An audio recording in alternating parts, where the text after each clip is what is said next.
Let us try a thought experiment. Suppose we're designing an autonomous vehicle and we need to program the computer to decide whether to swerve to avoid an infant or an elderly person. We would probably opt to save the infant. The older person has had a life. The infant has a longer future to experience. But what would we do if we had to provide instructions between swerving to avoid an infant or an adult in his or her prime? That adult has family responsibilities, has accumulated human capital from training and education. What would you do? Well, you would probably still decide to save the child and reject an economistic argument as callous and immoral. Now, this is not a trivial question. It was posed by the head of the computer lab at Cambridge University, who felt that philosophers and theologians are needed to help computer scientists make these choices. Let's now rephrase this question in two areas, both of which use economic reason to the detriment of the older generation. Both are real rather than hypothetical thought experiments. The first was addressed by the Road Research Laboratory in deciding how to invest funds for road safety measures. What is the value to society of saving a life? This led to the calculation of the value of prevented fatalities. From about 1970, this measure took two things into account. What was the loss of future output of the person who was killed on the road? And what was the future consumption of the individual? This allowed different fatalities to be priced. The elderly or the retired were assumed to have no present output. Their consumption came from savings or from old age pensions, which were a transfer from other people or from their own past, rather than additional consumption. So according to this model, their value was nil. Well, the Road Research Laboratory decided to allow some value for sentimental reasons, so they were allocated a subjective value of £5,000. But the average value of everybody was taken as £17,000. It's then found that more pedestrian deaths came from the elderly walking on the pavement, being mowed down, whereas an individual car passenger or motorcyclist was worth 3 times a retired person. It therefore made more sense to spend money on better motorways to save the people at the prime than on pedestrian safety measures to save people who were older. So this approach explicitly made a calculation about the economic value of an individual to society. The second concept was developed by 2 Nobel Prize-winning economists in the early 1960s. This was the Quality Adjusted Life Years, or I would call it QALYs. It was used to assess the cost of a medical procedure and the benefit to the individual in terms of added life years adjusted for the quality of that added life year. The technique was taken up by the National Health Service and by the National Institute for Clinical Excellence, or NICE, and was applied to areas from the 1960s and 70s, such as whether to allocate resources for renal dialysis. This approach considered the well-being of the individual rather than their value to others. Now, these 2 measures were used within the government departments, but politicians were rather wary of drawing attention to the criteria used in both measures in allocating resources. They didn't wish to be seen as valuing the life of one human over another. Now, what are these measures to do with COVID-19 and the issues of intergenerational equity, which is the subject of today's lecture and my following 2 lectures in this series? And the answer is a lot. We know with COVID-19 that the death rate rises rapidly with age and is low for younger people. To protect the elderly, lockdown was, and now is, imposed, which has a disproportionate effect on the young. If we were to adopt the approach I've set out so far, the value of prevented fatalities and QALYs, the policy of lockdown would not have been adopted. The harm to the young would, on these measures, be greater than the gain to the elderly. So, value of prevented fatality measurements and QALY measurements suggest we should not adopt the policies protect the elderly at a cost to younger generations. Lockdown policies have been adopted to protect the elderly. Should they have been? Well, not everybody thinks that that policy should have been adopted. In September, Duncan Mescal, currently the Vice-Chancellor of Melbourne University and formerly the head of the School of Biological Sciences in Cambridge, at a time when I was the head of the School of Humanities and Social Sciences in Cambridge, informed the Sydney Morning Herald that decision makers must consider adopting QALYs. I quote,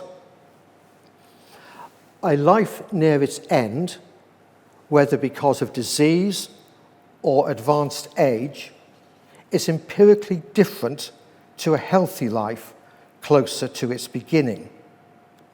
And he went on to say that my personal view is there should be some form of sensible public health, QALY-based analysis done and tough calls made. It boils down to a basic but very hard moral philosophy.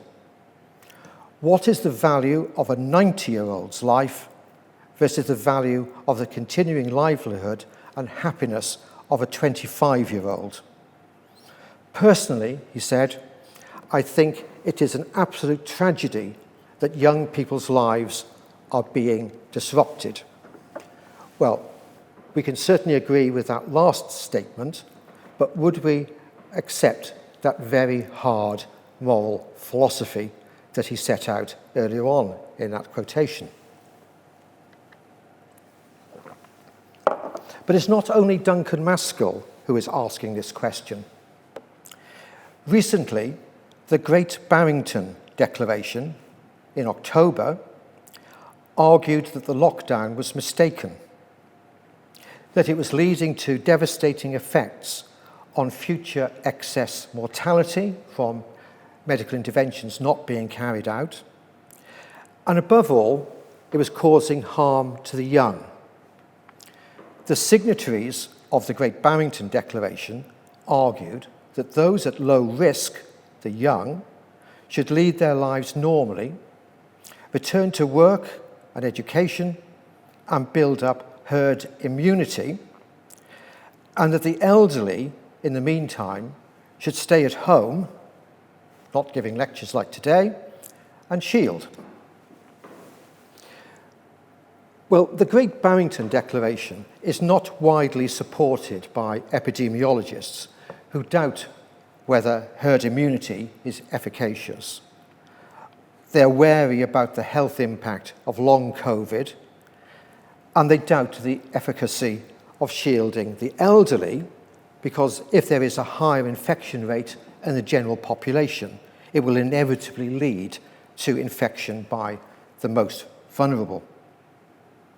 But the point I wish to make here is not about the epidemiological effectiveness of the proposals of the Great Barrington Declaration. It's a more fundamental one of whether QALY measures are a sensible way of proceeding. As we have noted, QALYs were used by NICE, but they have been criticised by the philosopher and bioethicist John Harris as actually being nasty. In Harris's view, QALYs are fatally flawed, positively dangerous, morally indefensible. Now, why does he make that case when we might think that, in fact, it's a good way of deciding how to allocate scarce resources? Let me just outline his argument. So first of all, he says, I might personally prefer 1 year of healthy life after a medical intervention to 3 years of severe discomfort. But I might still prefer a medical intervention which gave me an extra 3 years of life in discomfort than having no intervention, immediate death, even if that led to 1 year of healthy life for somebody else, if that money was spent on them instead. Why should the decision about whether my decision to have 3 years of unhealthy life or you to have 1 year of healthy life be made by an algorithm over whose assumptions I have no control? Another example he gives is this. Let's take a group of 7 people, all of whom have 0 life expectancy without a medical treatment. With treatment, 6 of those people would have remission for 1 year. They would have 6 QALYs in total. But the 7th person would have 7 years remission. So that one person has 7 QALYs. Does that mean denying medical treatment to 6 people, so they have no treatment at all and they die, so that the 7th can live? Well, to Harris, that approach is ethically reprehensible. He says it is individuals who lose their lives, and the value of life belongs to him or her, not to society as a whole. He goes on to argue that a society that values the lives of its citizens tries to ensure that as few of them die prematurely as possible. But QALYs, in the case we've just outlined, sacrifice 6 lives for 1. Suppose that each of those 6 wants to go on living for as long as possible and values the remission, perhaps to see a child married or to have some other celebration. To choose between them on the basis of QALYs, he says, gives no value to the lives of 6 people. And he argues the result is to contradict the conception of justice and civil rights by which each person is as morally important as any other. QALYs could allow a few to benefit at the expense of the many, to assist those who gain the maximum number of QALYs, the young rather than the old. But to Harris, it is people and not units of lifespan that matter. QALYs, he says, are ageist. It is for the individual to decide if a short, painful remission is important. To him, to Harris, the life of each has the same value as the life of any other, and the state must not make choices that abridge civil rights. To quote Harris, a society through its public institutions is not entitled to discriminate between individuals in ways that mean life or death for them on grounds which count the lives or fundamental interests of some as worth less than those of others. Now, you might not personally agree with Harris. You might agree with Duncan Mescal. You might think that the use of the techniques of value of prevented fatalities or QALYs are entirely appropriate as a way of deciding between spending money on kidney dialysis or building motorways versus pedestrianisation. You might think that Harris is overly individualistic in setting the needs of every individual against the collective needs of society. You will have your own views on this. I just pose it to you. But I intend to proceed by accepting Harris's argument, not so much on the moral or philosophical grounds as practical and pragmatic grounds, because we have seen from the recent experience of lockdown that there is very little popular support for adopting an approach to the pandemic that leads to excess deaths amongst the elderly. So let's assume that economic disruption and lockdowns will continue for some time, even with the news of the vaccine that came out yesterday, and that the economic disruption and lockdowns will have detrimental effects on the life chances of younger people in order to save the lives of the elderly. What we need to do is, if we accept that we have lockdowns, is to devise other policies that mitigate the harm of COVID, but more than that, also reverse a longer-term generational divide which started well before the pandemic and which has hit the life chances of those born since the 1980s. This growing generational divide was stressed by David Willetts, the former Conservative minister, in his book, The Pinch Generation. His case was that the baby boomers, people like me, have pinched assets, housing, pensions, and it is time to give back. David Willetts was involved with establishing the Resolution Foundation, which in October produced an intergenerational audit of COVID-19. And this slide from that intergenerational audit shows a graph of generations rising diagonally across the screen, starting at different dates of birth. And here we have the baby boomers, Generation X, the millennials, and Generation Z.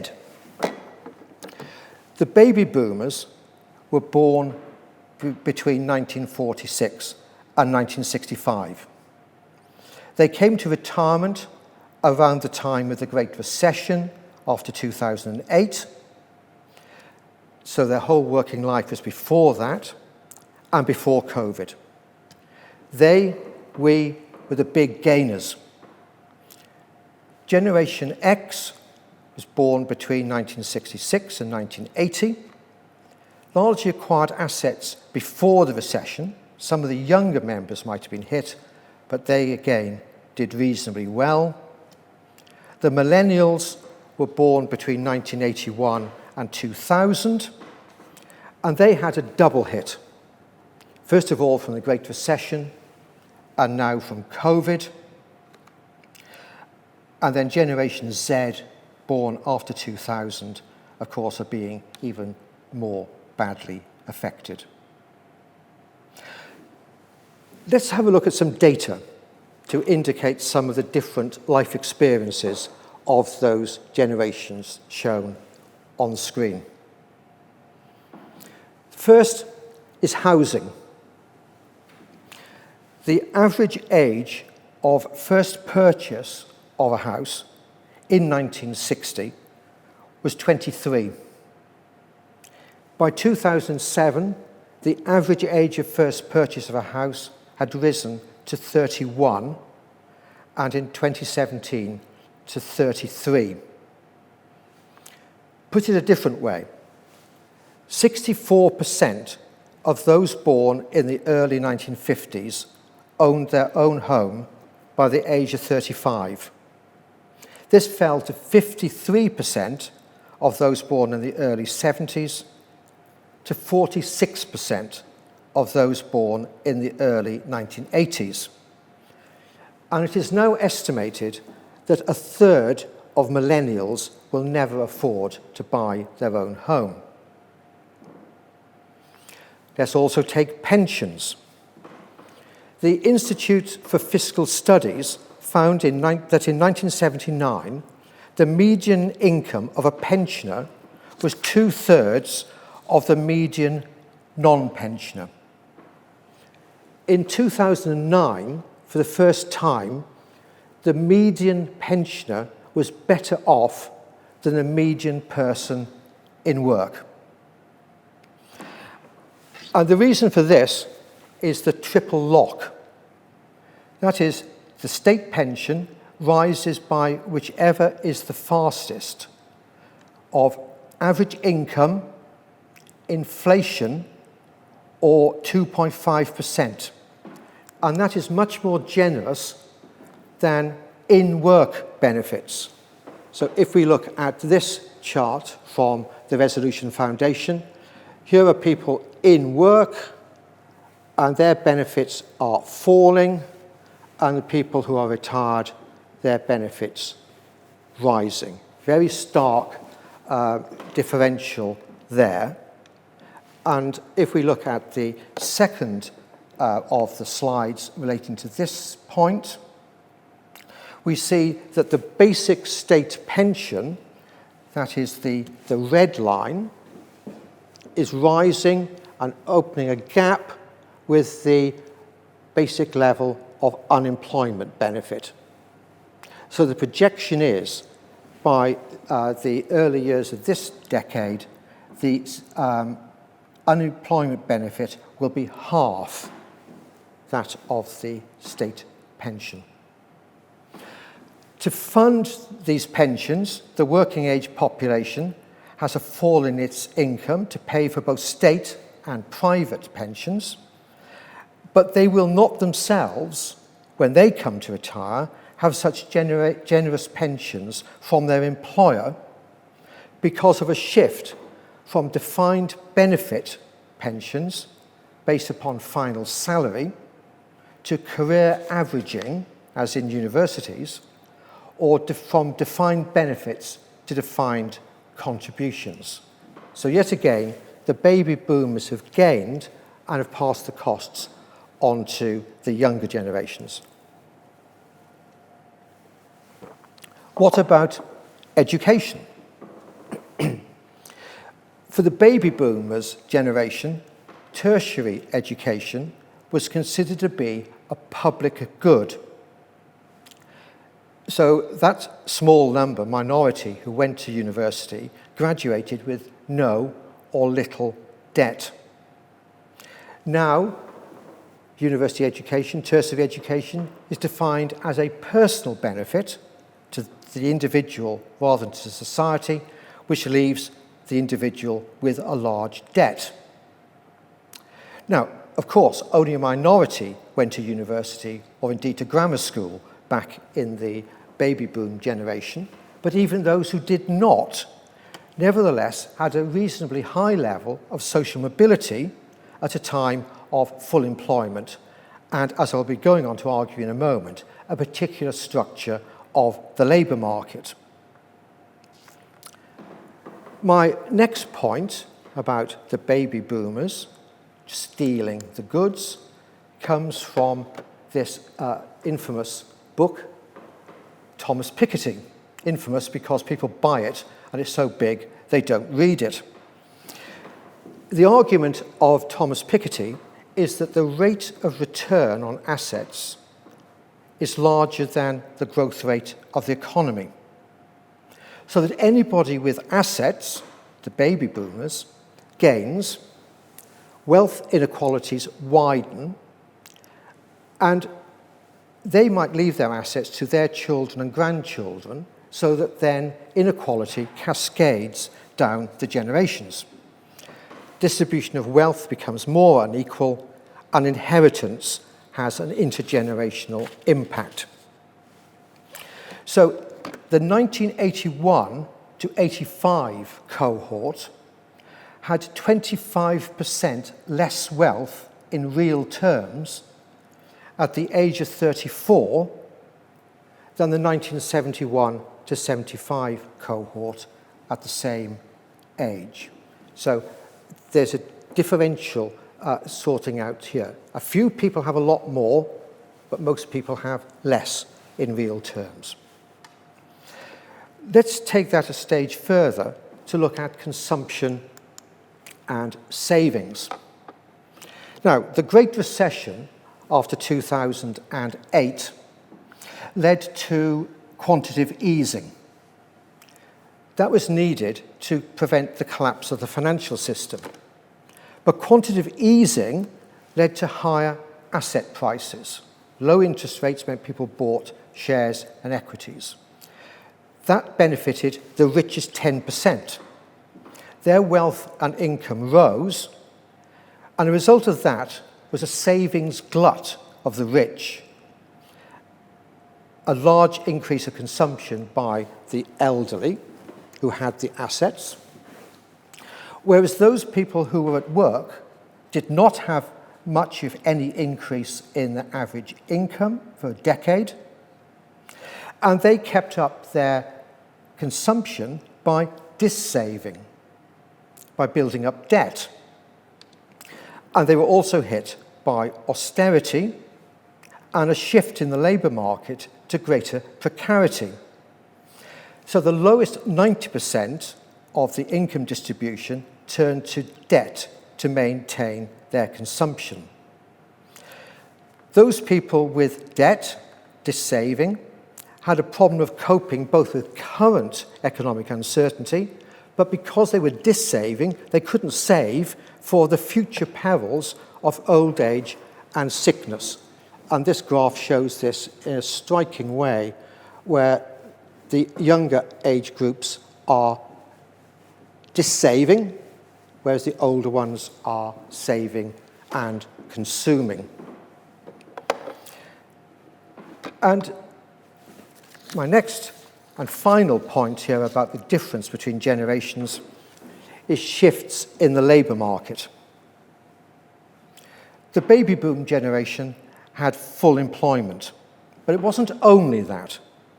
It was a labour market after the Second World War through to the 1960s and even 70s, in which those individuals without formal qualifications, without credentials, could secure steady work in manufacturing jobs, working in the Ford Motor Company or shipyard or in coal mining or whatever it might be.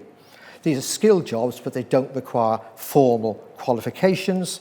They're steady, they're decent work. Deindustrialization removed those jobs. And much of the growth in employment in the later years of the 20th century were in what some economists have called lousy jobs, precarious jobs. Those people with high levels of formal qualifications, on the other hand, had what are called lovely jobs. They have flexibility. They have ability to benefit from globalization. This shift in the labour market is also a shift in the nature of capitalism. The first type of job I was outlining is related to tangible fixed capital in factories. That has economies of scale. You could only build a car factory to be such a size before it starts having a declining economic efficiency. But the new capital is what is called intangible capital. We've all encountered that during lockdown as we engage in Zoom calls or bought things from Amazon. There is no economy of scale involved in those, no diseconomies of scale involved in those forms of capital.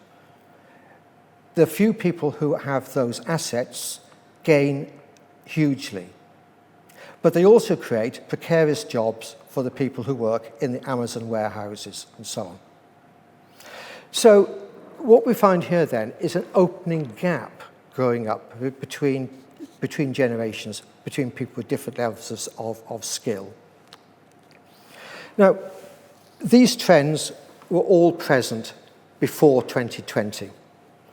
What the pandemic has done is intensified them. Pensioners continue to have their automatic rises. Those on furlough are only receiving part of their income. The young, precarious jobs are being hit very badly, whereas pensioners get their automatic rise. Asset prices, despite the impact of COVID, have continued to rise above pre-COVID levels, and recent figures have shown that the major beneficiaries have been billionaires. There's been continued growth in precarious jobs in delivery, supermarkets, and of course, there's a rise in the national debt, which is often said will be a charge upon the future, upon the young, who are going to be paying for the costs of support for a generation to come.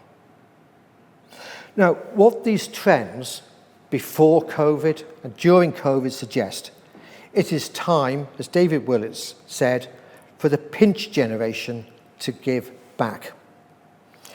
The pinch generation is now being protected by lockdowns, and they should contribute to society and to the next generations. But how? What ways are there to help the younger generations as we protect the older generations?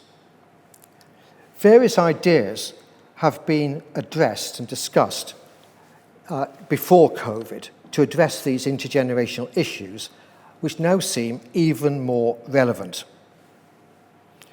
Whether they can be implemented depends upon political mobilization. The question is whether the young can mobilize and express their grievances. In the past, pensioners have had political voice. They're more likely to vote, hence the triple lock. But might this change? Well, recent data from Deutsche Bank suggests that it might.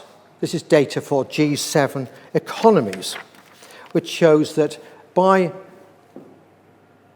the early 2030s, Generation Z, millennials and future generations will dominate the electorate. And therefore, they might start to demand action on these issues. Well, it might be that we should start thinking ahead before that anyway, in terms of equity. Various ideas were being discussed even before COVID and are being discussed even more now. You might feel that these ideas are utopian, but as a historian, I would point out that things have changed in the past in terms of taxation and funding of social welfare in ways that were considered at the time to be undesirable or not feasible. So perhaps things might change again. Let me now run through some of these ideas that are being discussed. I'm not necessarily advocating them, I'm just pointing out that these are ideas which are very much being talked about.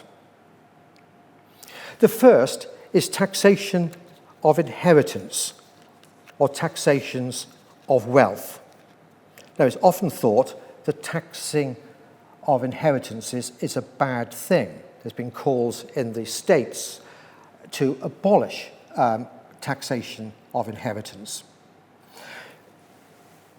But this had some support from 19th century liberals, John Stuart Mill, William Gladstone. Both said that this is a desirable form of taxation.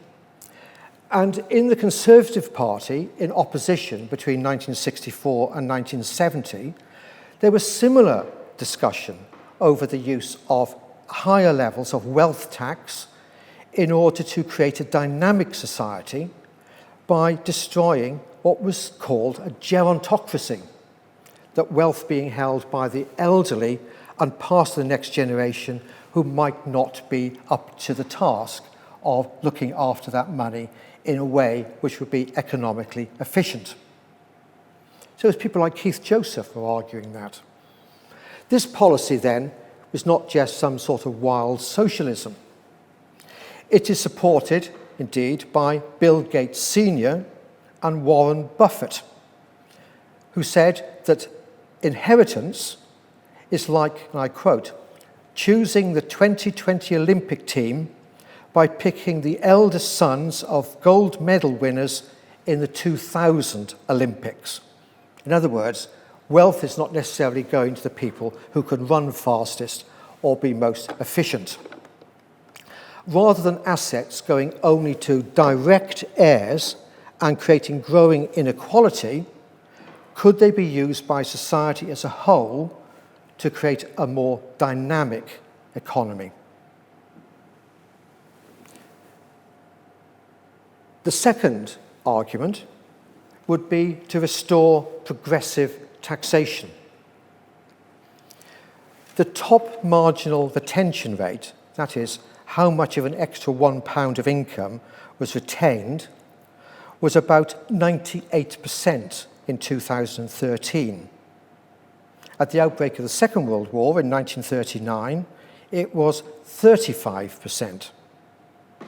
By 1950, at the end of the Attlee government, only 5% of that extra £1 of income was retained.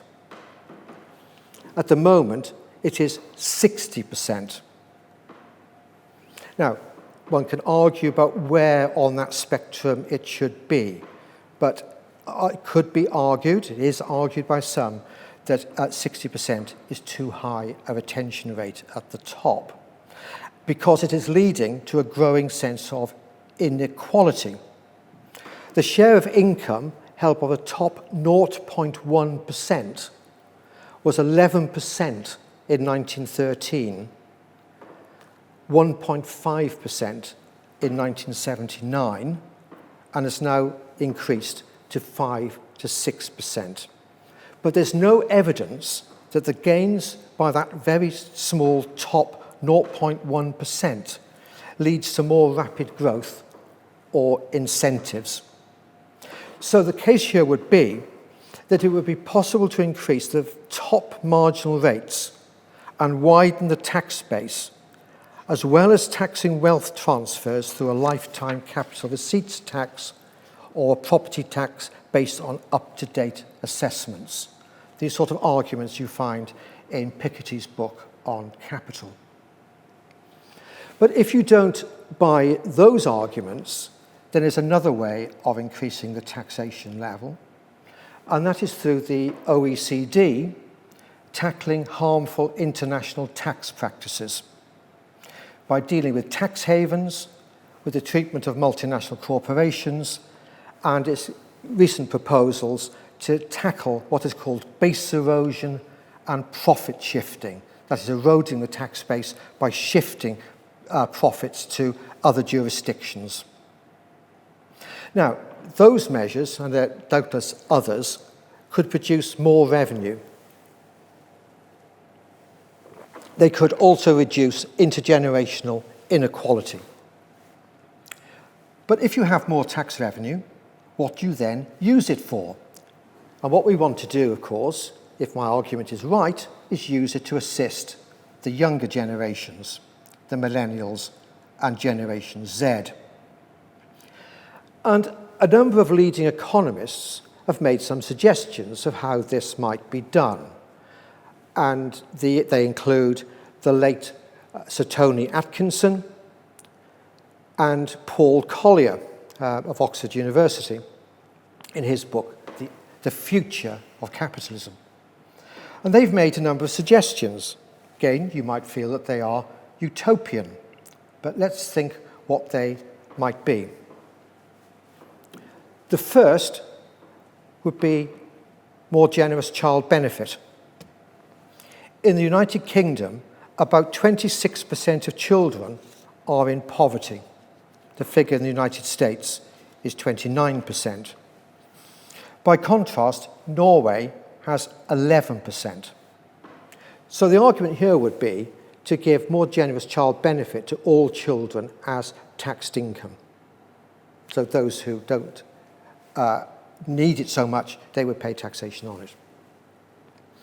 The second view, which is being much talked about now, is the payment of basic income to everyone who participates, important to stress, participates in the economy.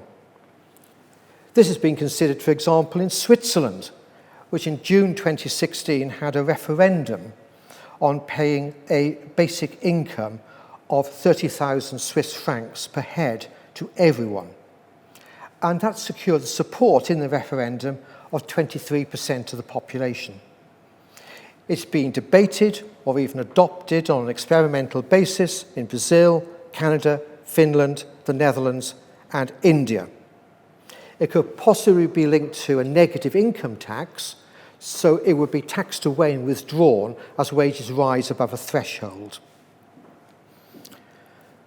A third possibility is a minimum inheritance paid on reaching adulthood, attached to the number of years of receipt of childhood benefit. In other words, it would be pro rata to need as defined by receipt of childhood benefit. Julian Legrand of the London School of Economics proposed that the funding should come from increased inheritance tax. Tony Atkinson suggested it should come from a lifetime capital receipts tax, and that the money received, the inheritance received, should then be restricted to spending upon education, apprenticeship, starting a small business, down payment on housing. My next, and no, it's not my penultimate, my next proposal that's been talked about is reform of social care. And this almost did happen. The proposal of Andrew Dilnot in his report of 2011, Fairer Care Funding. And this is clearly a major issue in the pandemic. There's inequity or lottery in the end-of-life care for people who, say, suffer from cancer, who are paid by the NHS for their care, end-of-life care, but not for dementia. If somebody was in long-term care for dementia, it could take all of their assets. Dilnot's proposal was that everybody above a higher means-tested threshold should contribute to social care up to a cap of £35,000. So they were protected from the extreme cost of that dementia care. The state would then take over.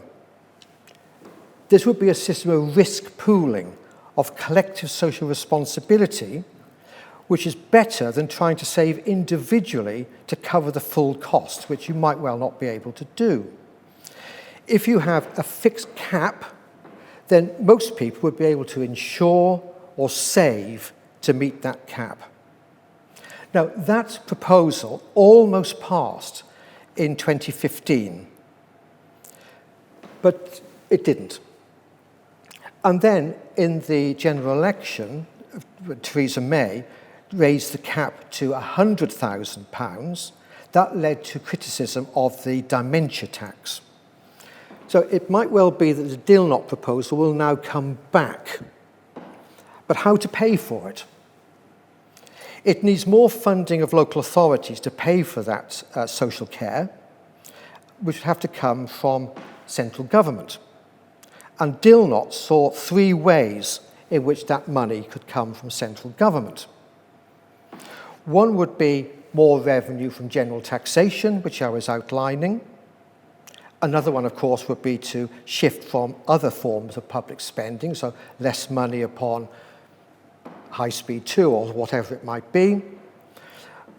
And it could also be an additional tax on those benefiting from the reforms. The elderly, the baby boomers, perhaps they could pay more. Now, he didn't elaborate how that could be done, but one can think of a number of ways in which it could be done by taxing the baby boomers, the pinch generation. Why should the people above a particular age stop paying national insurance contributions? Perhaps they should continue to pay. Could there be a tax on inheritance or wealth?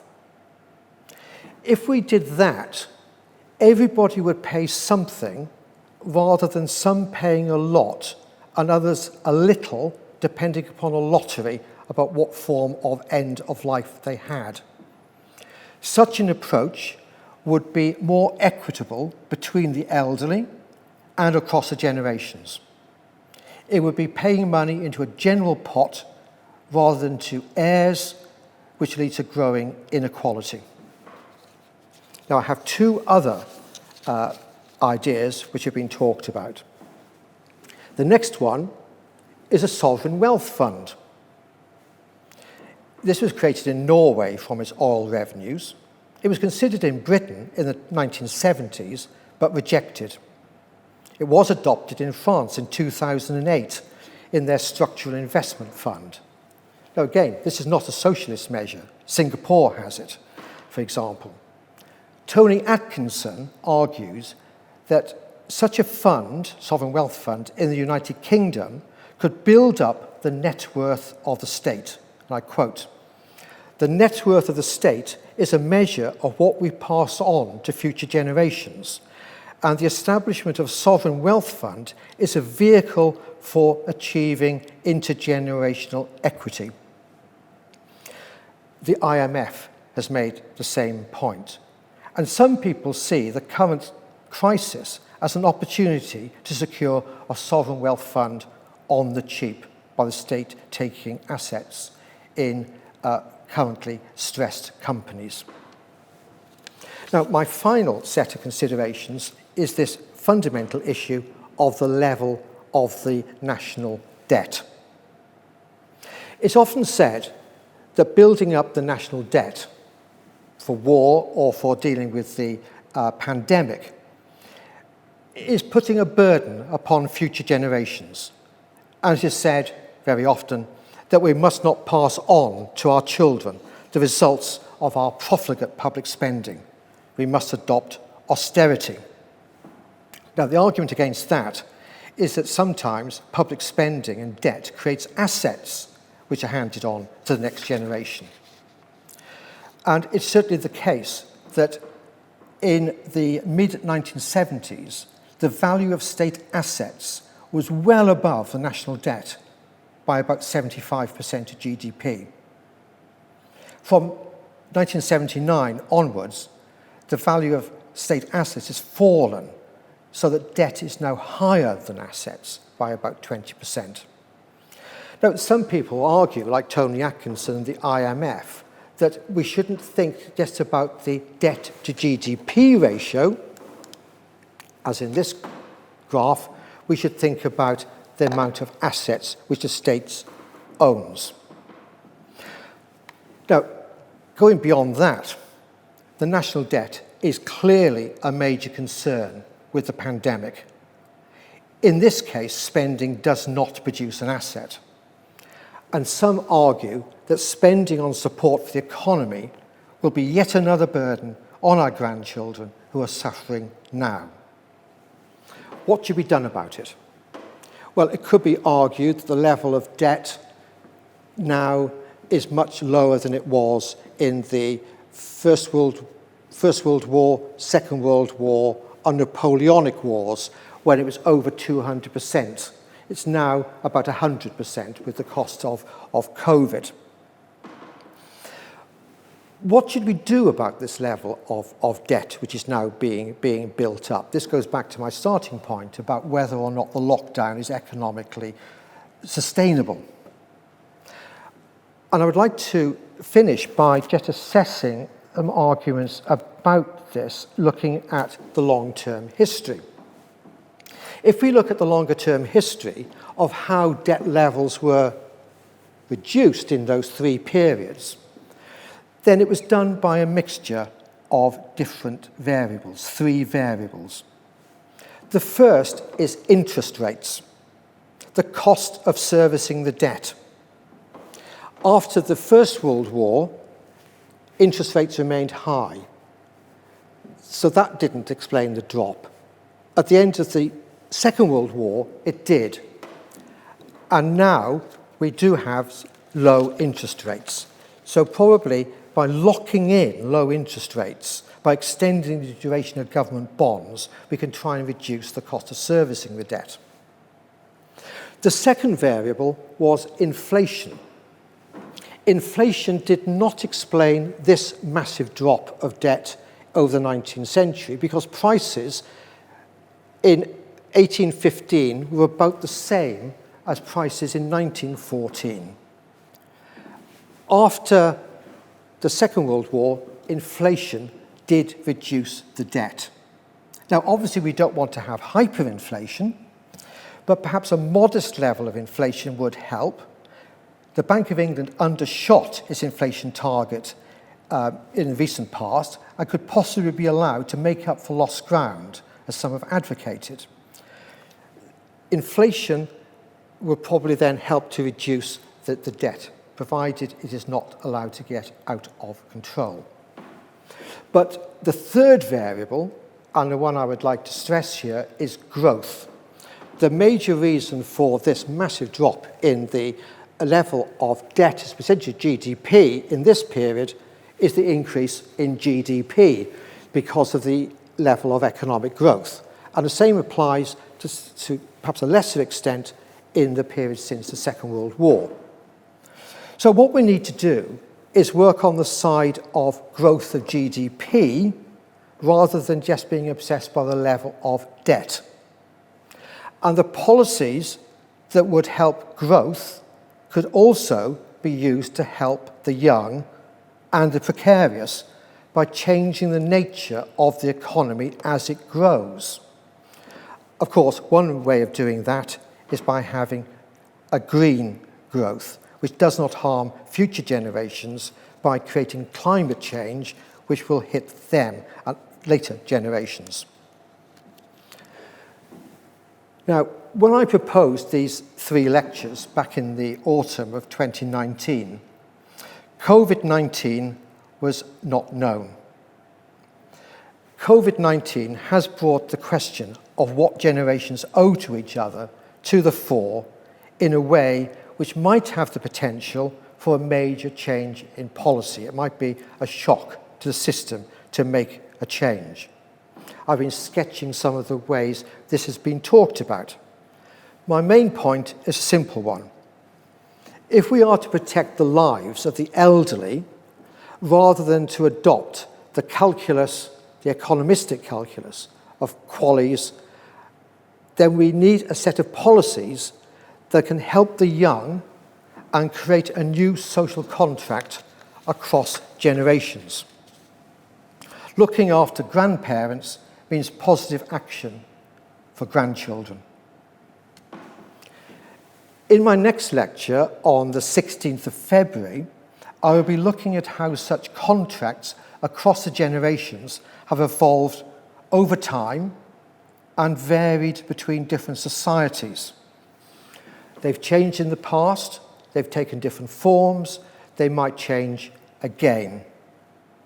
I will look at how assets are handed on from one generation to another, within families and within communities. There's nothing fixed about it, and looking at the past might provide us with some sense of perspective on our current dilemmas.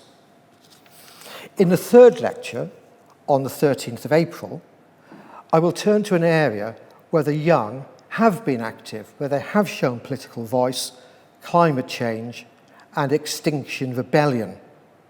The question here is, what duty do we owe to future generations who are not even yet born, who might indeed not be born if we destroy the planet and its natural environment? So those are the next 2 lectures. Unfortunately, because of the circumstances of the lockdown today, where I'm in the hall by myself with one technician in a room here, it is not possible to have live questions tonight. But you can put any questions or comments in the Ask the Question box, and I will then try to get back to you with any reflections on your questions. Thank you.